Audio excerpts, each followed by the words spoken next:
a mom or anyone who is listening right now who wants to move to a different country, like, can this model truly be location independent?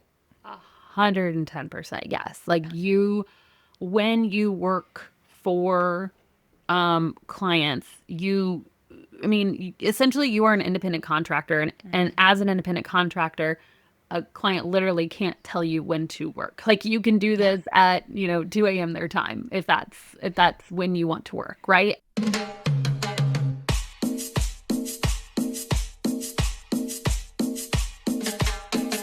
Hola, hola. Welcome to the Viva la Mami podcast. I'm your host, Jessica Cuevas. And on today's episode, I am so excited to have a very special guest. I happened to meet this woman at the Mom 2.0 Summit this year in Austin, Texas. And I am so glad that I stopped by at her booth just because I felt that the resources offered is so relevant to moms today, especially the moms that are reaching out to me about what it's like to be an entrepreneur. What is it like to get out of the 9 to 5 grind, and especially what it's like to have a job anywhere in the world. And a lot of moms have reached out to me after moving to Mexico about what can I do as far as with having income. And this is one of the reasons why I have Abbey Ashley here today. There's a lot of ways that you can make money, and especially as a busy mom. And if you want to go abroad, this is another opportunity. So for today, we're going to talk about what it's like to have a virtual assistant business and just ways in which you can make money anywhere around the world. So for today, I am so excited to have Abbey. So thank you so much for being on the show. I really appreciate it. Thank you. I'm super, super excited to be here. Yes. Yeah. So for the listeners who haven't heard about you, Abbey, or the Virtual Savvy, can you tell us who you are and what you do and what you offer? Sure. Yes. So, my name is Abby, and I'm the founder of the Virtual Savvy. And I started this almost 10 years ago, training people how to start virtual assistant businesses. And it's been such an amazing journey. We've trained over 7,000 individuals, mostly moms, to start their own at home business with skills they already have. And I think that a lot of people are looking for that. They're looking for a flexible way to make money from home that they can do with the skills they already have, not with like, another advanced degree or anything like that. And I don't think we realize that moms have so many transferable skills that small business owners are willing to pay for. And so that's really what virtual assistance is being able to help small business owners with things like invoicing or answering customer service emails, scheduling social media, things like that. And you can do that all from a laptop from home in your pajamas or, in the car during soccer practice while you're waiting for your kids, right? And so that's yeah, it's been such a game changer for me, and it's been such an amazing blessing to be able to go out and help other moms discover this career path as well. Yeah, that's awesome. And when I had the opportunity to meet you at the Mom 2.0 Summit, you mentioned that you lived abroad for a little bit. So, how did that look like? Did you have your business then, or was it something that kind of sparked your interest in creating the Virtual Savvy? Yeah, so that when I lived abroad, it was not during the same time. So essentially, I was working remotely for an online university, actually, and really had this dream of learning Spanish. And so my now husband and I were dating, and I told him, I was like, we had talked about a fall wedding, and I was like, hey, if we're going to get married this fall, then I'm going to go for this 3 week summer intensive. But if we're not getting married this fall, I'm going to go for this 4 month stint at language school. And he's like, I don't think we're getting married this fall. I was like, okay. So I left for 4 months. He literally proposed like the next day, Oh, which that's is when I got awesome. that, which is totally side story. But Yeah. yeah, so I was working remotely. And I think that honestly, that remote work really just opened my eyes, even though that wasn't my own business. Mhm. But my time definitely came to a close with working with that remote company. But it was cool to like get a taste of like, oh, I can travel. And that's Mhm. been a huge thing for my family. Like even though we do live in the States, like we love to travel. Like that is a huge part. And so that flexibility piece has been really important to me because we're going to, like we went to Brazil, we went to Costa Rica, we've been to Mexico, we've gone to, a lot of the different like southern islands in Canada, and we're going to Europe this fall. Like that's just a huge part of like our family. Choose adventure is like our family motto. And so being able to have the flexibility to do that has always just been really, really important to me. Yeah, that's amazing. I love it. And I'm glad that you had that experience, which is so interesting, right? Because back then like remote jobs weren't even like a thing, Yeah. right? And it wasn't until the pandemic that it really kept people working from anywhere. But now companies are kind of like defaulting back to Yeah. the return to office. And as moms, it is so hard, to find a balance and the flexibility that you need. I mean, right now, we are living in Mexico, but the school schedule is so different than in the US. It's not like 8 to 3 from here. It's 8 to 1. And, Yeah. just the fact of having a traditional job, like how are you going to find the ability to pick up, drop off the kids or have the flexibility in that sense? And so, and, with the virtual savvy, that can be an opportunity for you to build income and make a living right through virtual assistants. So before we delve into the conversation, I want you to help us define what is it to be a virtual assistant, because Yeah. people perhaps have heard of it through like social media or, just like through job boards, but what does it really entail? And, with you being the founder of Virtual Savvy, like how would you kind of define it for those that are interested in being a virtual Yeah, assistant? for sure. So, because honestly, when I first started as a virtual assistant, I had never even heard of it. Like I had, I was looking, so I was living in the DC area at the time, Okay. and was pregnant with my second child, and just I had become a stay-at-home mom for my first child, and I was nannying, which I hated. I just was That's a not. lot. I was not built to be a nanny. I love my own kids like so much, but I was just not built to like take care of other people's kids all day. And so, Yeah. yeah, I was nannying, and I was just like, okay, something's got to shift because I'm gonna have two kids now. We're living in a basement apartment, just not really didn't have enough income to really what we needed, and I'm like, okay, something's got to shift. And so a friend actually suggested like, hey, maybe you should look into becoming a virtual assistant. And I'm like, I don't know what this is. I started looking it up, and I'm like, oh, I think that I could do this. And so essentially what I found out at that point is that small business owners have tasks that need done, right? And they have, just like you would hire, an admin to come into the office to do different tasks. Most tasks now can be done remotely, most admin tasks. And so normally, and you will come in with your own expertise. Like there are some VAs, virtual assistants, who, really just focus on those admin tasks. Some focus on more creative tasks, like, actually working in Canva, if you've ever heard of Canva before, like creating PDFs or documents or social media posts, like more of the creative tasks, or doing writing, like writing blogs, things like that.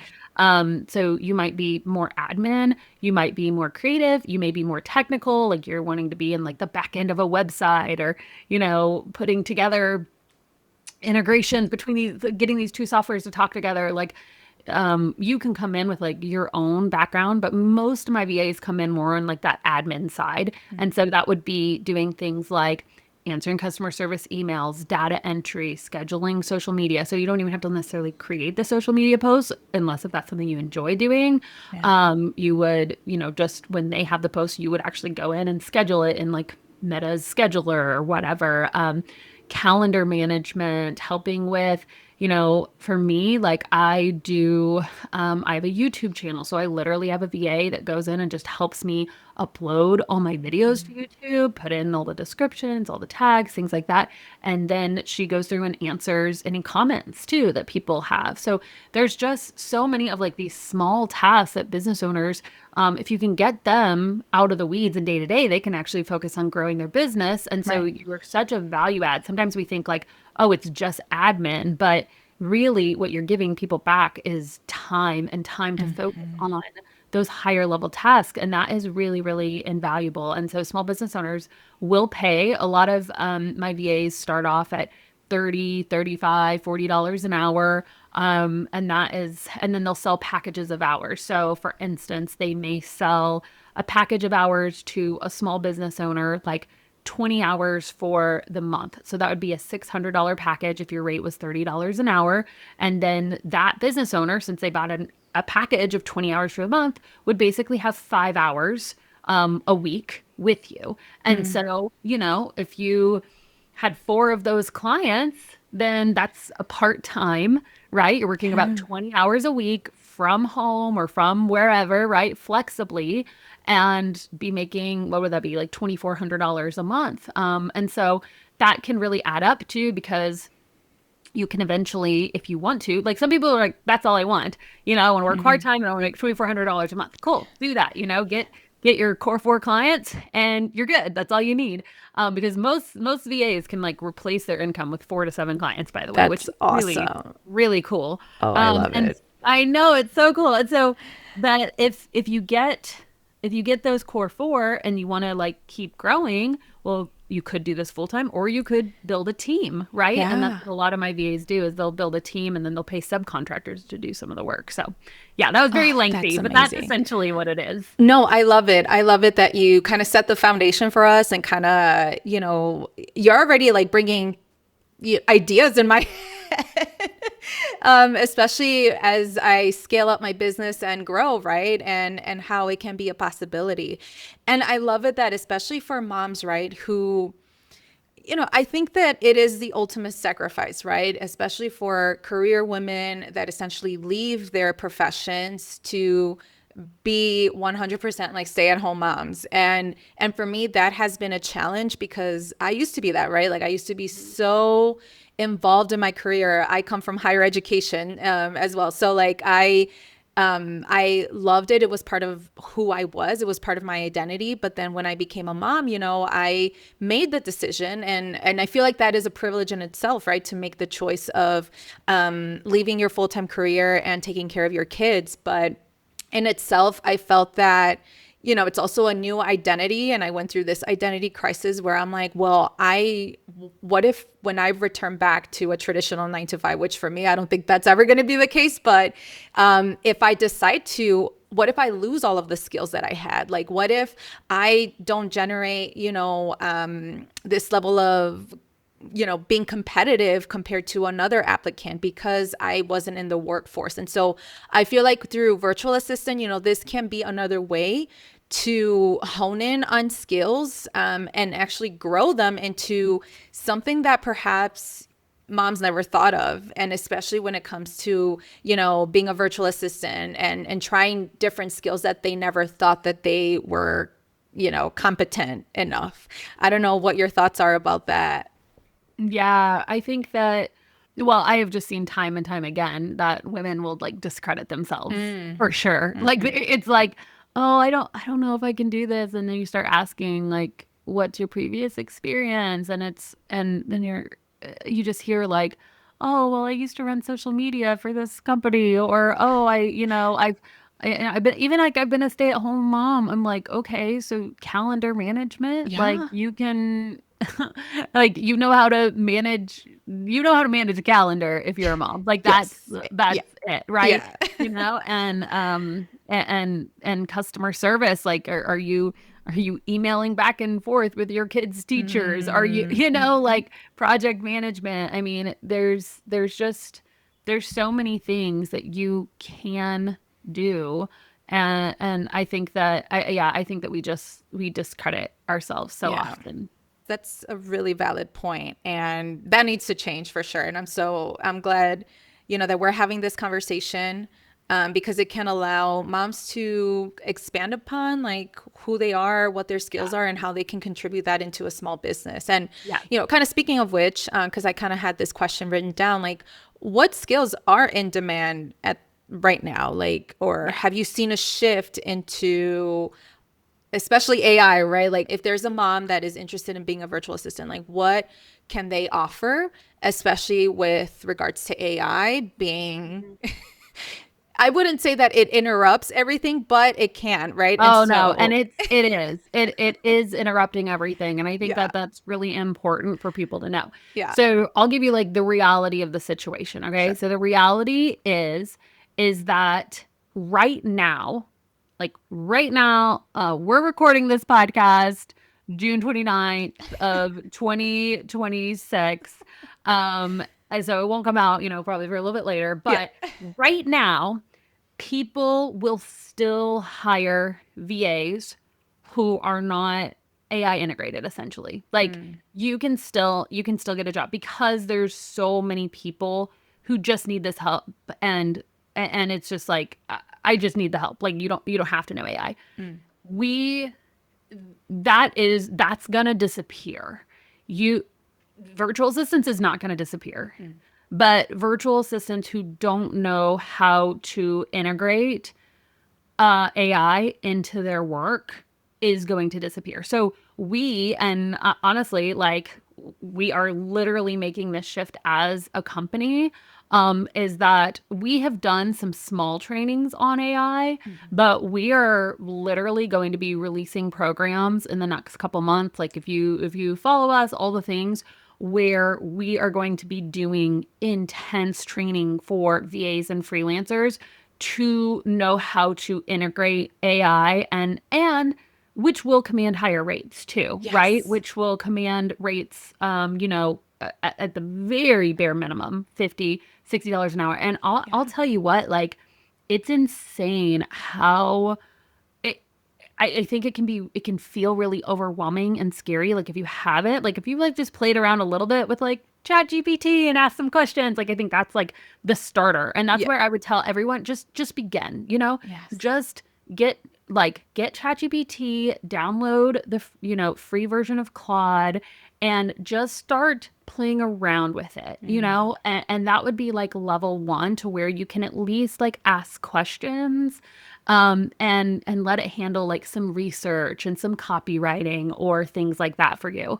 But we are going to be entering into a time, and I think it could be even as soon as like 1 year from now, where it won't even be an option to Mm. not know how to integrate AI. So Yeah. which is why I think if somebody is considering virtual assistants, now is the perfect time to do it because again, you can come in with the skills you already have. You don't have to be an expert in AI yet. Mm. So you can come in, you can get your core clients that don't need all of the AI stuff. And then as you get those, we call it the core four. As you get your core four clients, right? You get like those 4 monthly recurring clients that are paying you every single month. Then you like, okay, I've got some income coming in. I have some security here. Now let me just dedicate an hour or two a week to really starting to learn AI. And Yeah.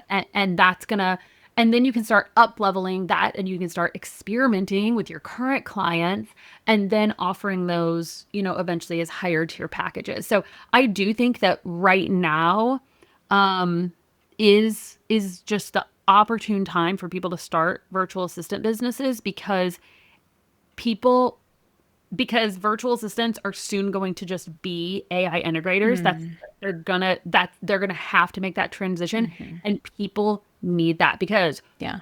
AI is amazing. Like it is insane. Like some of the things we're doing for our company, I'm like, I cannot believe that we've automated so much. Like it's crazy what we've done internally as a Yeah. company.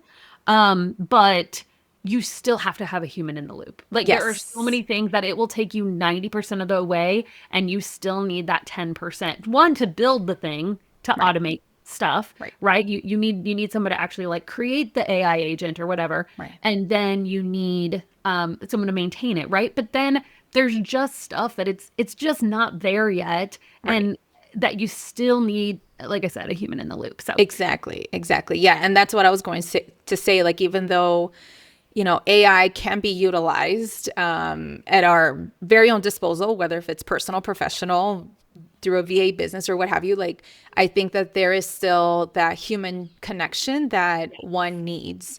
And I love that the virtual savvy is like expanding upon that. I'm curious myself as well, because I actually just started with a VA position through a very great friend. She had offered it to me, and at first she didn't name me as her virtual assistant. I'm like, girlfriend, I am your virtual assistant. yes. And so I'm very curious to learn a little bit more about what your offerings are later on once that is integrated. But yeah, I'm glad that, as we move forward into this AI world, like, I'm glad that the virtual savvy will be providing, more of its assistance towards that. Yeah. Yeah. Right around the corner. I love it. I'm It's so right around excited. the corner. So Oh, so I'm very excited. excited. Yeah. That's awesome. So, for those that are wanting to start their own virtual assistant business, like, how can they actually start? Like, where can they land their first client? Like, and I kind of gave you that example with my friend. She is an HR consultant and she needed help. And I'm so thankful because she knew I was moving to Mexico and she knew that I was looking for jobs. And she's like, hey, I'm reaching out to you. And so it kind of like came to me. But for someone that is interested to seek, virtual assistant like jobs and opportunities, how can they start or land their first client and kind of expand upon that?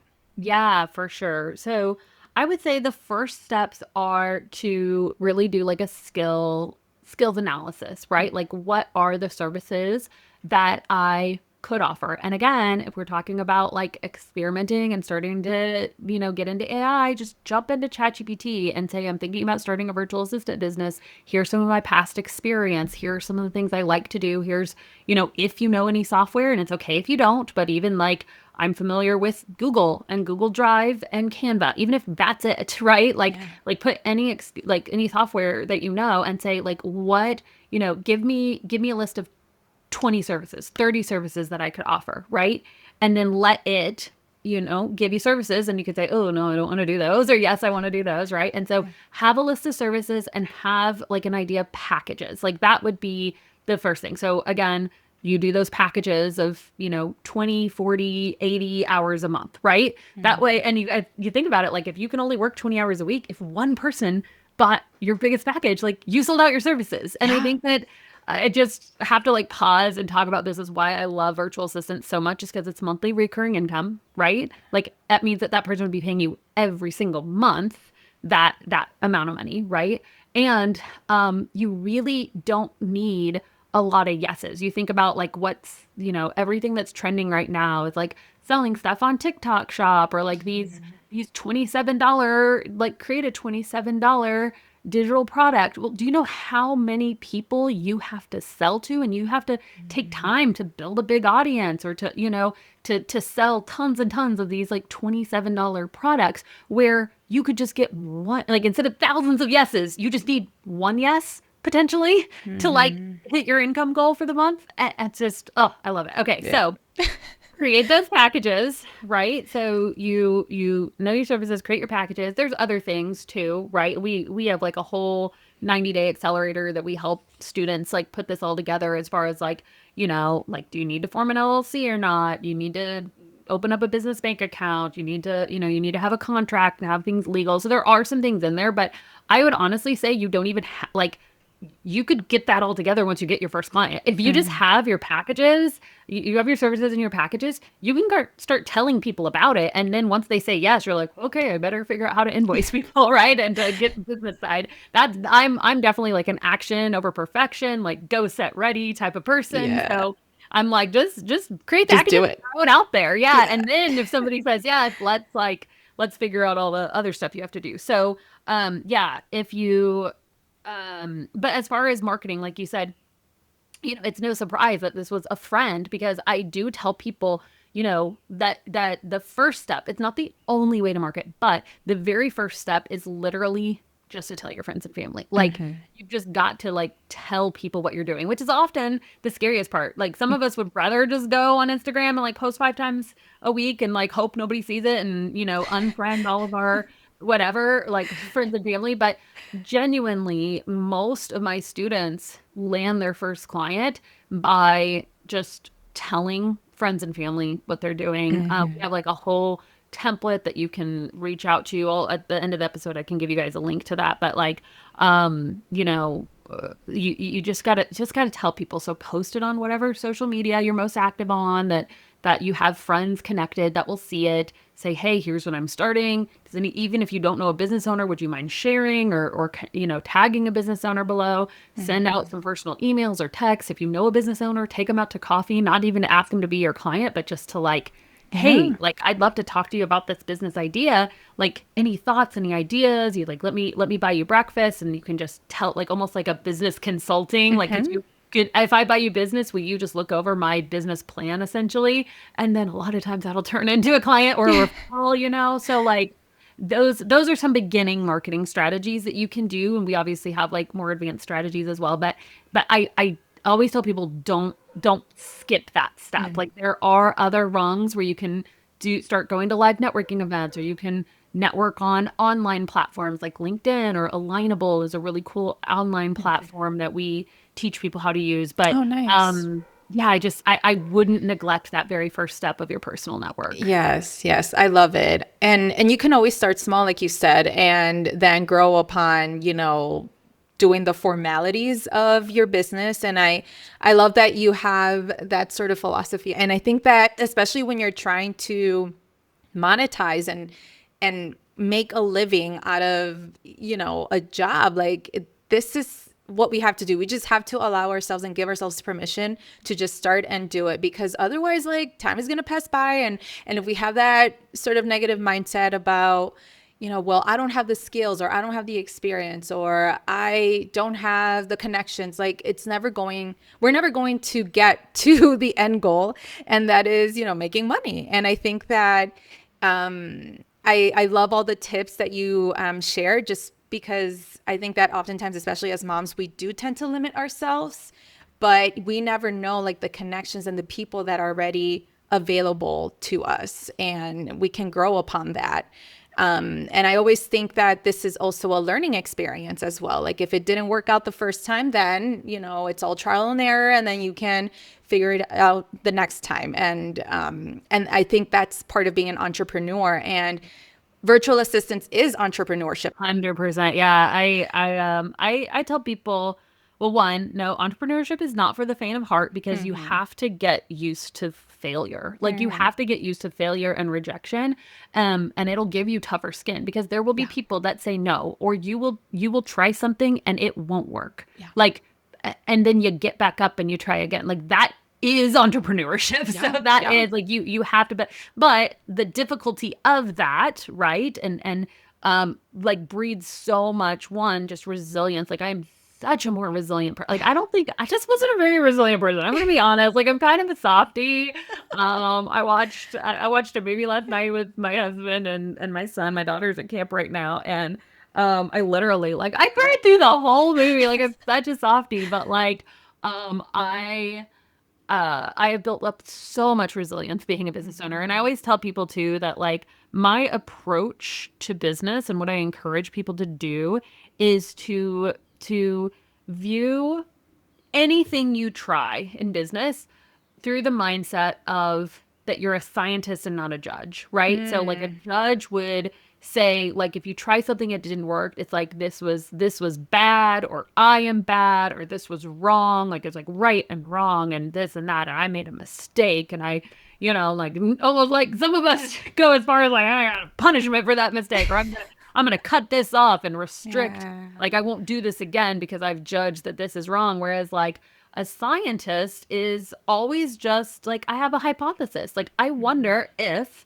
this could work. I wonder if I got really active on LinkedIn and just started building relationships and, you know, really had a strategy and committed to, I wonder if I did that for 30 days straight, if it would work. And then, you know, and you experiment. And then if it didn't, work, if it didn't pan out, then you do some analysis. Okay, why didn't it work? Or this part worked, but this part didn't work. So Yeah. now I'm going to come up with a new experiment, right? A new hypothesis that, well, maybe if this part worked, but this didn't, let me get rid of this part and just double down. And that's another thing, is doubling down on whatever works. If you do find something that works, like if you get, like, however you get your first client, like, could you double down? Like, don't go try to do something else. If you got your first client in a Facebook group, then be like, all right, I'm going to double down and just like go crazy Yeah. on Facebook group marketing for 30 days now, and try that as an experiment. Double down on what works. I love it. Oh, this is such a great strategy. Thank you so much for sharing that. I love it. And what does a realistic income timeline look like? Like, I know that you mentioned that, if you create your contract and you set, the specific amount and hours, but when it comes to like a 1 year sort of, I don't know, like VA experience, are there like ebbs and flows? Is there inconsistency, or does it all depend on the contract or who you're working with? Just so that, there is consistent income and it doesn't kind of scare people along Yeah, the for way. sure, Yeah. for sure. I can talk a little bit about that. So as far as like zero to first paying client, our goal, in fact, like our signature program for virtual assistants is a 90-day accelerator. So we want you to launch your business and get your first client in 90 days. Like that is the goal of our program, right? If it doesn't happen, because we understand life circumstances happen. Sometimes people get in and they're like, I didn't do anything the first month because this crazy thing happened. We're like, we get it. So Yeah. you can extend it. Like we have options that you can extend it another 90 days or even another 90 days after that. So like there are options, but like if you really focus in and double down, like we have so many of our students who come in, land the first client in 90 days, right? And then it's like, okay, now let's get your next. So it is very realistic to get those core four in, in a few months. Like that is very realistic. A lot of our many of our students do that in, their first 6 months to a year. Again, it's not guaranteed. You never, like it's all, and everybody comes in with different life circumstances. We have people who, that they're not stay-at-home moms. They're post retired, and they're like, I still want to work, and they're doing this 40 hours a week, and they're getting results faster. They have a bigger network maybe than some of us do. And they are able to devote like literally 30, 40 hours a week to it. And so sometimes they'll succeed faster, sometimes not. Like it's just all, it's all dependent. But Sure. once you do secure those clients, what's amazing about it is that as long as you do great work for your clients, I mean, it is, again, it's monthly recurring income. So they're paying you every single month. I don't suggest people just do like, oh, let's just do a package of 10 hours and then when it's gone, we'll see if we want to do more. Like, no, sign clients for monthly recurring. Some of my students will like have people sign up like, hey, you have to sign like a 6-month contract. I actually don't recommend that personally, just because I don't like to be in those kind of contracts. I believe that like if I show up and give value, that you're going to keep wanting to hire me. So I do month to month. Like you have to give like a 30-day notice, which again, a 30-day notice is great because then you still have one more month to secure another Just, client. yeah. Yeah. Yeah. So that's what I usually do, is tell people to just, have a 30-day notice. And that's how we create our contracts too. Cause we give our VAs that join our Yeah. programs, like the contracts to use. But I also will say this is that, and I tell this a lot of times to people who are like leaving their 9 to 5, but even if not, this is just good business practice.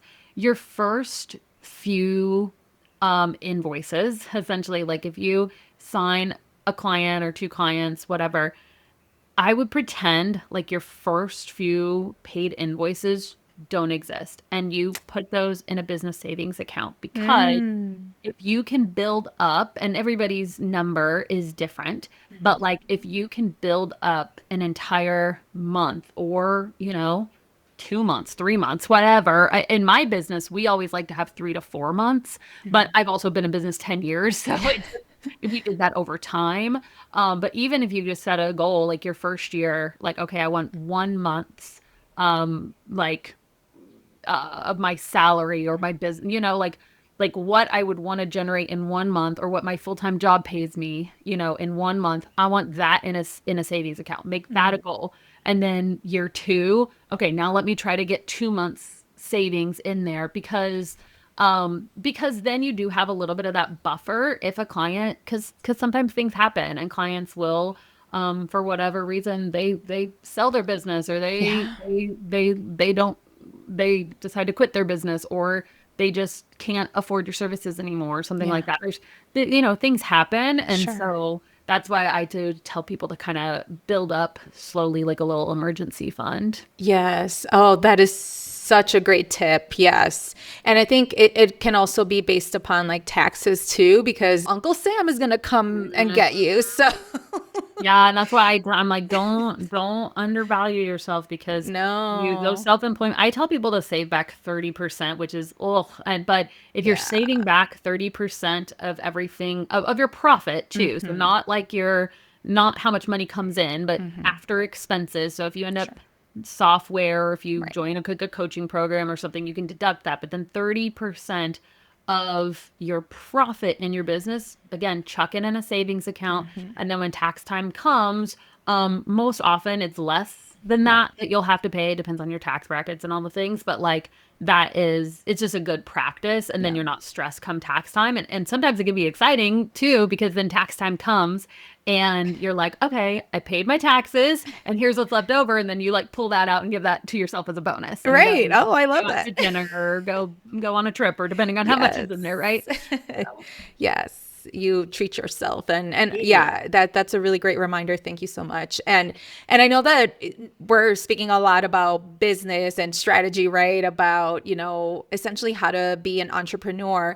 And I think that oftentimes that is scary, especially for moms, because they're like, well, how am I going to find the time to like put myself out there? Or how am I going to find the time to actually sit down and do the work as a VA, assuming once they find a client. And so, how can you actually build a VA business as a mom, right? Especially, for a lot of my listeners are moms in the early stages, right? From like 0 to 5, but there's also a couple that are from 5 to 10. So they still have young children, right? So like, how can they make this realistic without burning out or without like quitting? Oh, such a good question. And yeah, I mean, that was me. Like I built Mm. this when I had a 2-year-old and was pregnant. And Oh, so built girl, the you were in the business that, middle of it. yeah. You're in the And so like trench. literally newborn and then like a 3-year-old, a 1-year-old and a 4-year-old. Like that was when I was starting and growing this VA business, right? So like I Yeah. get it. Like I totally, totally get it. And so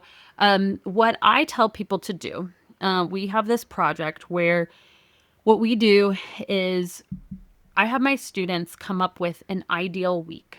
Okay. It's not perfect. It is not like, but like ideally, this is how I would want most of my weeks to go. If you have kids in school, then you usually have like a summer one and then a school one too. But like this is an ideal week. An ideal week. And you put everything in there. Like, okay, my kids have like soccer practice this day or they go to a pre-K on these days or I have a workout class. Like put literally everything that you do. This is when we eat dinner, right? Like everything that you do into a calendar. And literally I'll usually just do this on a blank piece of paper and I'll just make 7 columns on the paper and I like block it out. Okay. And like this is an ideal week. And then see first, is there any free time in that ideal week? You may already have time. I tell my VAs that you need 5 hours minimum of dedicated time to work on your business. Okay. And then if you sign one client, again, you would probably just be selling one 20-hour a month package. And that could be it. If that's all that you can, that's all the free time that you have.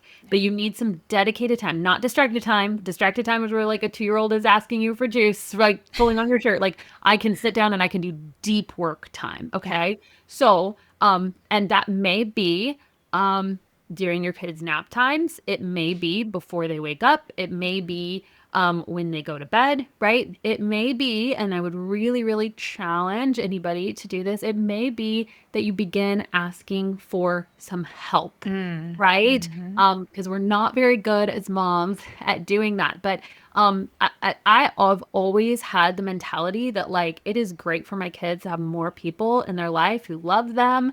And Yes. so, like, when I was first starting my business, I was in Northern Virginia. I had my mother-in-law, and I said, "Hey, could you just one day a week take the kids for 4 hours?" Mm. And that was it. And so I was still stay-at-home mom most of the rest of the time, right? But they got good grandma time, and Yeah. it's great for my kids, and it was great for me. So I got some dedicated time, right? I've known some of my students that'll do like swaps. Like if you have a good friend who has kids too, be like, "Hey, how about, one day a week, I'll watch your kids for 3 hours and then you watch my kids for 3 hours one day a week." And so again, like everybody's different. I know our life circumstances are different, but if you can do that ideal week, maybe you already have the time. Maybe you don't. And it's like, I need to say no to something that I'm saying yes to right now, or I need to ask for some help. And so that would be my recommendation, is to just take, like, before you even, like I said, like step number one is choose your services. I'm going to backtrack and say step number one is actually figuring out, do you have the dedicated time for starting a business? And if you don't, then how do you create it? How do you create Mm. that dedicated time?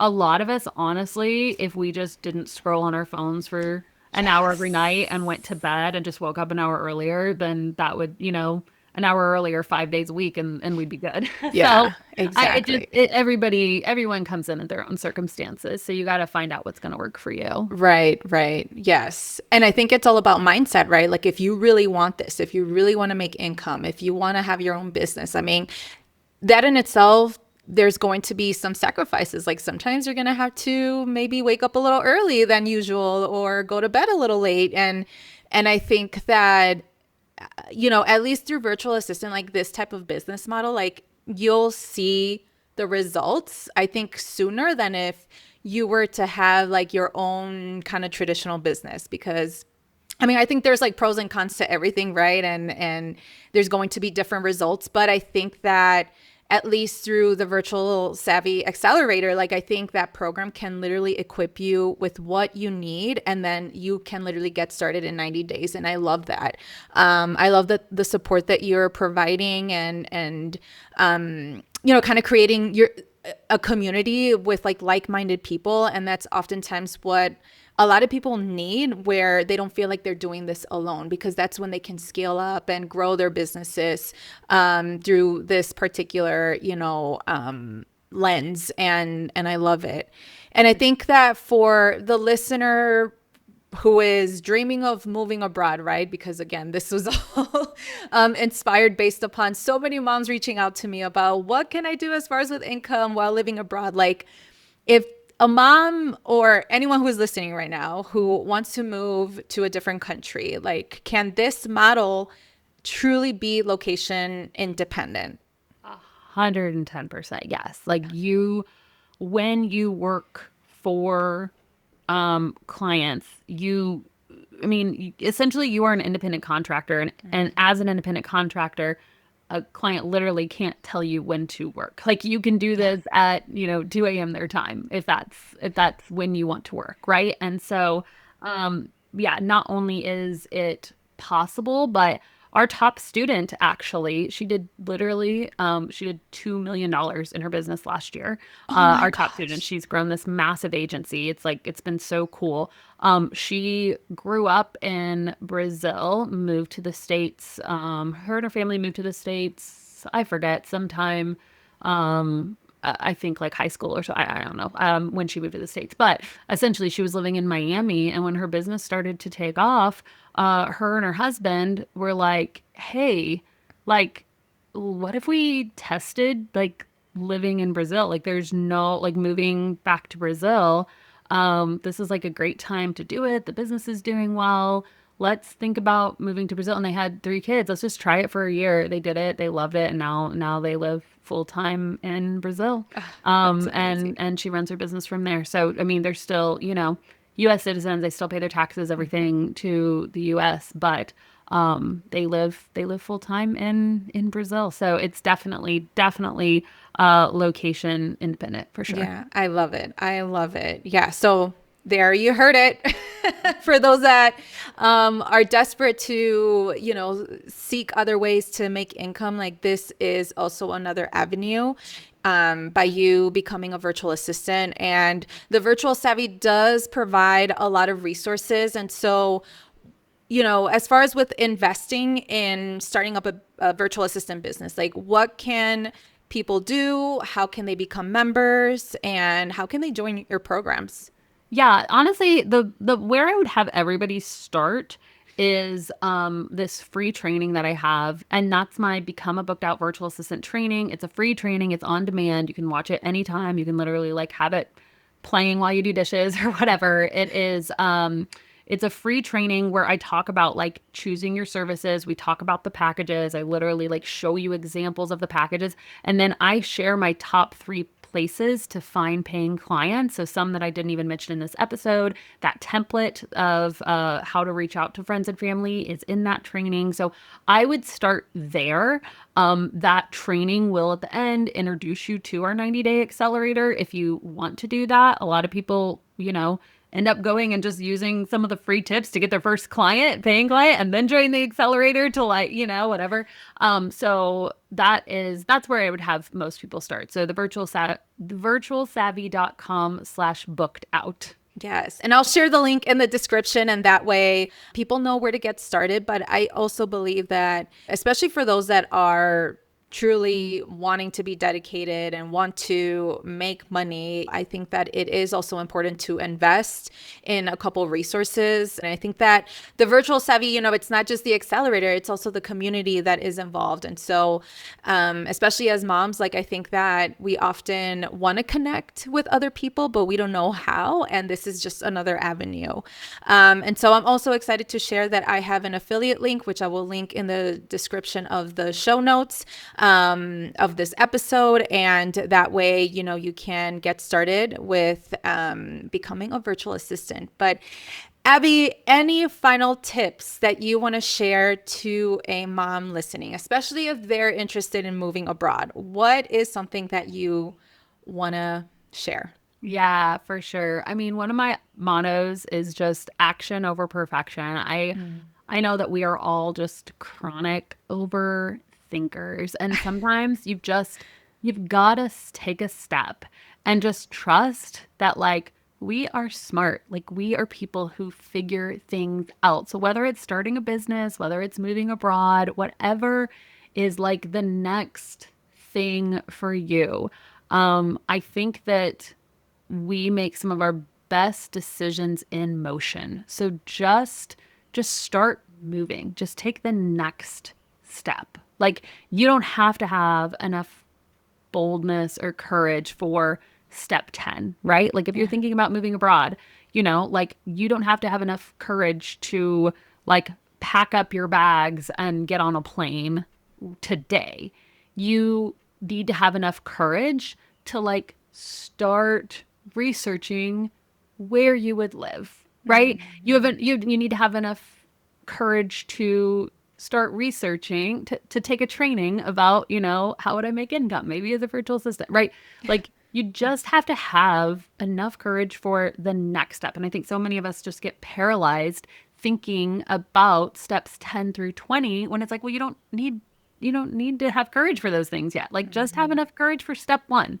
And then after you finish step 1, have enough courage for step 2. And that's all you have to do. So most of us can muster up enough courage for step 1. Yes, I love it. Yeah, it all takes baby steps. And I think that we definitely need to give ourselves grace, that kind of leading into the perfection piece, like we don't have to be experts in everything from the very beginning. And I love that, all what it takes is a little bit of courage. And I think that can be translated in all aspects. Like when you think about before you became a mom, you're like, how am I going to parent someone, And now, I mean, it's still a learning process. Like I haven't I don't think I've gotten this parenting thing 100%, but it takes courage to move forward. And I think that can be applicable to building a virtual assistant business. And so I appreciate you sharing that. And Abby, for those that haven't heard of you or haven't connected with you yet, where can they follow you and take advantage of all that you offer about virtual assistant? For sure. I am just the virtual savvy on most platforms. You can find me on YouTube, on Facebook, on Instagram. We also have a really big Facebook group that job, like free job leads are in that Facebook group. So literally people will go there and post VA jobs, and it's totally for free too. So that's the virtualsavvy.com/community. You can join that big Facebook group. There's like 140,000 people in it. And so you can go and ask questions there too. It's a really cool group. So yeah, do a ton over on YouTube. So find me any of those places. I love it. Well, thank you so much, Abby, for being here. I really appreciate you sharing all of this Yeah, for information. sure. Thanks for having me on the show.